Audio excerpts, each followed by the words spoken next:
Excel-də ortalama hesablayırsan, amma nəticə səhv çıxır. Gəlin əvvəlcə average funksiyasına baxaq. Bərabər yazıb average funksiyasını daxil edirik.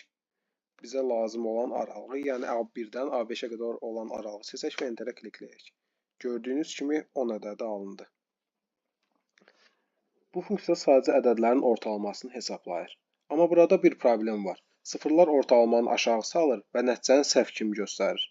Əgər sıfırları nəzərə almaq istəmirsənsə, average if funksiyasından istifadə etməlisən.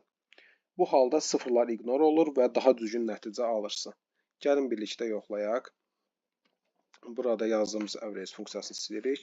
Yenidən bərabər yazıb average if funksiyasını seçirik.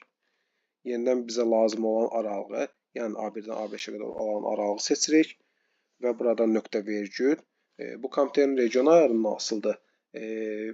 Bəzilərinizdə nöqtə vergül, bəzilərinizdə isə sadəcə vergül ola bilər.